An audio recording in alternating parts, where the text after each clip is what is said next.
تو اس نے پہلے سے بھی زیادہ باتیں کی۔ حضور اللہ صلی اللہ علیہ وآلہ وسلم کے منہ پر منہ رکھ دیا اور چومنے لگا، جس طرح کبوتر اپنے بچے کی چونچ پر چونچ رکھتا ہے۔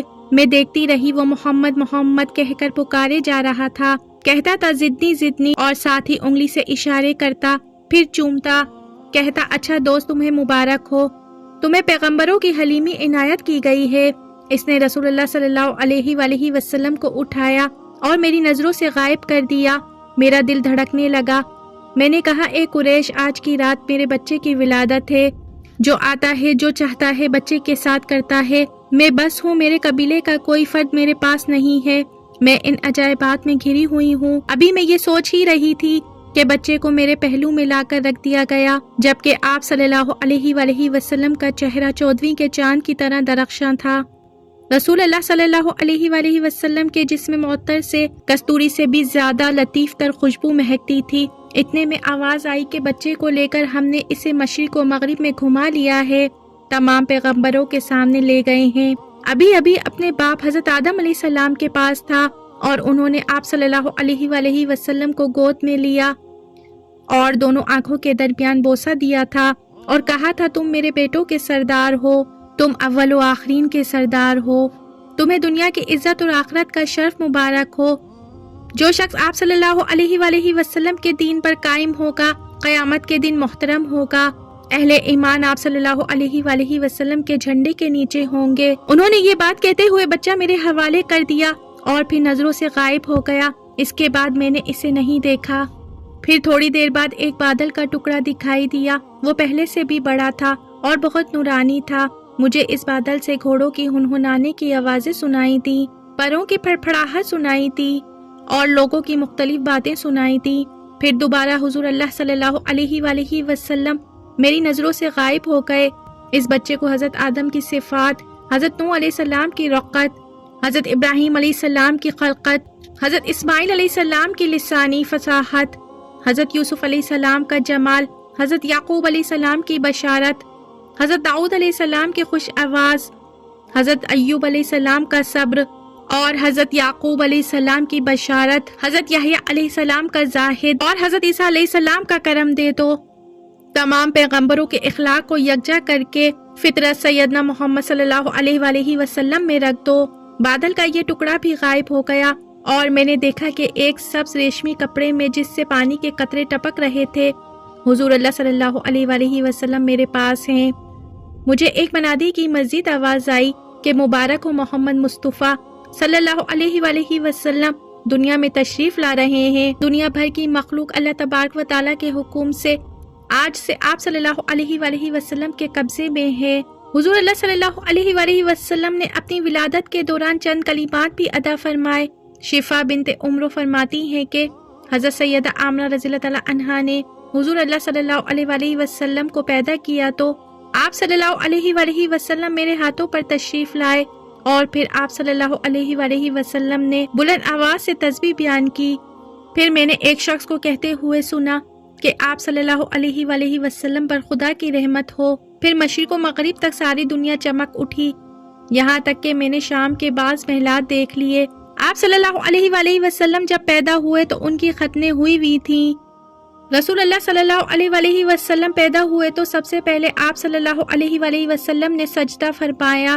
جب آپ صلی اللہ علیہ وآلہ وسلم پیدا ہوئے، وہاں کی عورتوں نے آپ صلی اللہ علیہ وآلہ وسلم پر عرب کے رواج کے مطابق ایک ہانڈی رکھ دی تھی، تو جب آپ صلی اللہ علیہ وآلہ وسلم کو دیکھا گیا تو اس ہانڈی کے 2 ٹکڑے ہو چکے تھے۔ جب آپ صلی اللہ علیہ وآلہ وسلم پیدا ہوئے تو زمین پر اس طرح تشریف لائے کہ آپ صلی اللہ علیہ وآلہ وسلم کی مٹھی بند تھی اور شہادت کی انگلی اس طرح اٹھی ہوئی تھی جس طرح اس سے تسبیح یعنی نماز میں خدا کی وحدانیت کا اشارہ کیا کرتے ہیں۔ حضرت آمنہ رضی اللہ تعالیٰ عنہا نے اپنے سسر حضرت عبد المطلب کو بلا بھیجا کہ انہیں بھی ان واقعات کے بارے میں بتانے کے ساتھ ساتھ نبی کریم صلی اللہ علیہ وآلہ وسلم کی ولادت کی خوشخبری دی جائے۔ آپ نے اپنی ایک کنیز کو آپ صلی اللہ علیہ وآلہ وسلم کے دادا حضرت عبد المطلب رضی اللہ تعالیٰ عنہ کے پاس بھیجا۔ باندی نے آپ کے پاس جا کر کہا کہ آپ کے ہاں رات ایک خوبصورت لڑکا پیدا ہوا ہے، اسے آ کر دیکھ لیں۔ پھر جب حضرت عبد المطلب رضی اللہ تعالیٰ عنہ حضرت سیدہ آمنہ رضی اللہ تعالیٰ عنہا کے پاس تشریف لائے تو حضرت آمنہ رضی اللہ تعالیٰ عنہا نے ان کو سارے واقعات بتائے جو وقت حمل رونما ہو گئے تھے، جو وقت حمل رونما ہوئے تھے، جو آپ صلی اللہ علیہ وآلہ وسلم کے بارے میں کہا گیا تھا اور جو نام نامی رکھنے کے بارے میں انہیں حکم دیا گیا تھا۔ حضرت عبد المطلب رضی اللہ تعالیٰ عنہ نے آپ صلی اللہ علیہ وآلہ وسلم کو اٹھایا اور آپ صلی اللہ علیہ وآلہ وسلم کو خانہ کعبہ کے اندر لے گئے اور رب تعالیٰ سے دعائیں مانگنے لگے، اس عطائے خداوندی پر اس کا شکر ادا کرنے لگے۔ حضرت عبد المطلب رضی اللہ تعالیٰ عنہ نے بیان کیا ہے کہ وہ رسول اللہ صلی اللہ علیہ وآلہ وسلم کی ولادت کی رات خانہ کعبہ میں تھے۔ فرماتے ہیں کہ جب رات کا آخری پہر آیا تو میں بیت الحرم میں ہی تھا، اتنے میں خانہ کعبہ اپنے چاروں سمیت جھکا اور مقام ابراہیم علیہ الصلوۃ والسلام میں ایک سجدہ کرنے والے شخص کی طرح سجدہ ریز ہو گیا اور پھر کھڑا ہوا تو میں نے اس سے ایک عجیب تکبیر سنی کہ وہ کہہ رہا تھا، اللہ بہت بڑا ہے، اللہ بہت بڑا ہے، جو محمد مصطفیٰ صلی اللہ علیہ وآلہ وسلم کا رب ہے۔ میں نے بتوں کو دیکھا کہ تمام کے تمام بت اس طرح گرنے لگے جس طرح کپڑوں کو جھاڑا جاتا ہے۔ میں نے سب سے بڑے بت ہیبل کو دیکھا کہ وہ منہ کے بل گرا ہوا تھا اور منادی کرنے والے کو سنا جو پکار رہا تھا۔ آپ صلی اللہ علیہ وآلہ وسلم کی پیدائش کے وقت جو عجیب واقعات پیش آئے ان میں سے ایک یہ بھی تھا کہ اس رات کعبے میں زلزلہ آیا اور وہ 3 دن 3 راتوں تک ہلتا رہا۔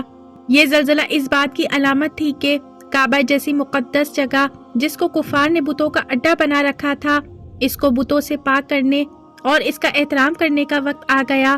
اس طرح سے یہ زلزلہ صرف کعبہ شریف میں نہیں بلکہ دیگر مقامات پر بھی آیا تھا۔ ان میں سے کسرا نوشیروہ یعنی ایرانی سلطنت کے شہنشاہ کا محل بھی تھا جو ولادت رسول اللہ صلی اللہ علیہ وآلہ وسلم کے وقت ہلنے لگا اور اس میں شگاف پڑ گئے۔ وہ محل اچانک گر گیا۔ اللہ تبارک و تعالیٰ نے ایسا اس لیے فرمایا تھا تاکہ محل کی تباہی بربادی روئے زمین پر نبی کریم صلی اللہ علیہ وآلہ وسلم کی ولادت کی نشانی کے طور پہ باقی رہے۔ آپ صلی اللہ علیہ وآلہ وسلم کی پیدائش کے وقت فارس کی آگ جو گنگوروں میں مستقل جلتی رہتی تھی اچانک بجھ گئی۔ اس کے متعلق فارس کے بادشاہ نے کسرا کو لکھا کہ اس رات جس میں آپ صلی اللہ علیہ وآلہ وسلم کی ولادت ہوئی تمام آتش کدوں کی آگ ٹھنڈی ہو گئی جبکہ اس سے پہلے 1000 سال سے نہیں بجھی تھی۔ اسی رات میں دریائے ساوا کا پانی بھی ختم ہو گیا جو فارس کا مشہور دریا تھا۔ یہ دریا اس طرح سوکھ گیا جیسے اس میں کبھی پانی ہی نہیں تھا، حالانکہ یہ دریا کافی گہرا اور نہایت لمبا چوڑا تھا۔ ابلیس لائن کی پریشانی بھی درست ثابت ہوئی کہ اس نومولود کی وجہ سے ہمارا مکمل نظام تباہ و برباد ہو جائے گا، کیونکہ مذکورہ بلا مقامات پر باطل کی پوجا کی جاتی تھی اور ان کا گرنا اور تباہ ہونا حکمت اہلیہ کے مطابق تھا تاکہ معلوم ہو جائے کہ حق آ چکا ہے۔ رسول اللہ صلی اللہ علیہ وآلہ وسلم کی ولادت سے جس لائن کو سب سے زیادہ تکلیف ہوئی اور جو کسی بھی طور پر اس کو برداشت نہیں کر سکا وہ ابلیس رجیم تھا، اور یہ ابلیس آپ صلی اللہ علیہ وآلہ وسلم کی ولادت کے وقت بہت غمزدہ ہوا۔ جب رسول اللہ صلی اللہ علیہ وآلہ وسلم اس دنیا میں جلوہ افروز ہوئے تو ابلیس لائن نے تاروں کے گرنے کو دیکھتے ہوئے کہا کہ آج کی رات ایسا نومولود بچہ پیدا ہوا ہے جو ہمارے نظام کو درہم برہم کر دے گا۔ پھر اس نے اپنے چیلوں کو تمام روئے زمین کی مٹی لانے کا کہا جس کو وہ سونگنے لگا۔ جب اس نے تہمہ کی مٹی سونگی تو اس نے کہا کہ اسی جگہ سے ہم برباد کیے جائیں گے، یعنی شیطان لائن کی پریشانی کی وجہ یہ تھی کہ اس کا بنایا ہوا برسوں پرانا کفر و شرک پر مبنی نظام جس ذات عالی کے لائے ہوئے پیغام سے درہم برہم ہو جاتا وہ نبی کریم صلی اللہ علیہ وآلہ وسلم کی ہی ذات تھی۔ وہ اسی وجہ سے غمزدہ تھا۔ پھر اسے کسی چیلے نے مشورہ دیا کہ تمہیں تو یہ قدرت دی گئی ہے کہ کسی بھی نومولود بچے کو چھو کر پاگل کر دو، تو اس بچے کو ہاتھ لگا دینا تاکہ وہ صحیح نہ رہے۔ پھر جب وہ ایسا ہی کرنے کے لیے رسول اللہ صلی اللہ علیہ وآلہ وسلم کے قریب ہوا تو اللہ تبارک و تعالیٰ نے حضرت جبریل علیہ السلام کو بھیجا، تو حضرت جبریل علیہ السلام نے اس لائن کو ایک شدید ٹھوکر مار دی جس سے وہ عدن شہر میں جا کر گرا۔ یعنی کہ اس سے پتہ چلتا ہے کہ شیطان کو یہ قدرت نہیں دی گئی کہ وہ سہیلین پہ قادر ہو کر اپنا زور چلا سکے۔ ایک یہودی نے حضرت عبد المطلب رضی اللہ تعالیٰ عنہ سے کہا کہ اے عبد المطلب، جس بچے کے متعلق میں آپ سے گفتگو کرتا تھا آج وہ پیدا ہو گیا ہے۔ حضرت عبد المطلب رضی اللہ تعالیٰ عنہ نے فرمایا آج تو میرے ہاں ایک بچہ پیدا ہوا ہے۔ یہودی نے پوچھا آپ نے اس کا نام کیا رکھا ہے؟ انہوں نے کہا کہ میں نے اس کا نام محمد رکھا ہے۔ یہودی نے کہا کہ یہ 3 نشانیاں ان کی نبوت کی علامت ہیں۔ آج کی رات اس نبی صلی اللہ علیہ وآلہ وسلم کا ستارہ طلوع ہو گیا ہے۔ اس کا نام گرامی محمد صلی اللہ علیہ وآلہ وسلم ہوگا۔ وہ قوم کے بہترین خاندان میں پیدا ہوگا اور آپ اپنی قوم کے بہترین خاندان میں سے ہیں۔ بی بی آمنہ رضی اللہ تعالیٰ عنہ فرماتی ہیں کہ جب ولادت کا وقت قریب ہوا تو اللہ تعالیٰ نے ملائکہ کو حکم دیا کہ آسمانوں اور جنتوں کے تمام دروازوں کو کھول دیا جائے۔ اس سال تمام جہاں کی عورتوں کو رسول اللہ صلی اللہ علیہ وآلہ وسلم کی عظمت و رفعت سے اولاد نرینہ سے نوازا گیا۔ نہ صرف اتنا ہی بلکہ فرشتے بھی باہم مژدے سناتے اترتے اور دنیا کے پہاڑوں کا ارتفاع بڑھ گیا، سمندر کی سطح گہری اور دریا کی روانی تیز ہو گئی۔ شیطان ملعون کو 70 طوقوں میں جکڑ کر بحر عمیق میں الٹا کر کے لٹا دیا گیا اور اس کی زیارت اور سرکش جنوں کو پایا زنجیر کر کے بند کر دیا گیا۔ کوئی ایسا درخت نہ تھا جس میں پھل نہ آیا ہو۔ جب رسول اللہ صلی اللہ علیہ وآلہ وسلم کی ولادت ہوئی تو سعادت کی بارشیں ہونے لگیں، دنیا کو نور کی چادر پہنا دی گئی، ملائکہ بشارتیں دینے لگے۔ جس رات سیدہ عالم صلی اللہ علیہ وآلہ وسلم کی ولادت ہوئی، اللہ تعالیٰ نے حوض کوثر کے کناروں پر مشق زخر سے معطر 70,000 درخت لگائے اور ان کے پھلوں کی خوشبو کو اہل جنت کے لیے بخور بنا دیا۔ اس روز تمام آسمان والے اللہ تعالیٰ سے سلامتی کی دعا مانگتے تھے۔ خانہ کعبہ کا یہ حال تھا کہ بہت دنوں تک لوگوں نے اس سے یہ آواز سنی، اب اللہ تعالیٰ میرے نور کو لوٹا دے گا اور جوگ در جو توحید پرست میری زیارت کو آئیں گے۔ محترم ناظرین، ان تمام واقعات اور علامت سے یہ بات بخوبی سمجھ آ جاتی ہے کہ نبی کریم صلی اللہ علیہ وآلہ وسلم وہ واحد ہستی ہیں جن کے طفیل اور وسیلے سے نظام کائنات کو خلق کیا گیا، اور صرف آپ صلی اللہ علیہ وآلہ وسلم ہی وہ کریم و رحیم ذات ہیں جو اللہ تبارک و تعالیٰ کی بارگاہ میں سب سے زیادہ محبوب اور معظم ہیں۔ محترم ناظرین، کمنٹ باکس میں حضور محمد صلی اللہ علیہ وآلہ وسلم کا کوئی ایک نام ضرور ٹائپ کریں۔ ویڈیو اچھی لگی ہے تو ویڈیو کو لائک، شیئر، سبسکرائب کریں تاکہ میں آئندہ بھی آپ کے لیے ایسی معلوماتی ویڈیوز بناتی رہوں۔ خوش رہیے، اپنا بہت سا خیال رکھیے۔ زندگی رہی تو پھر ملیں گے معلوماتی ویڈیو کے ساتھ۔ اللہ حافظ۔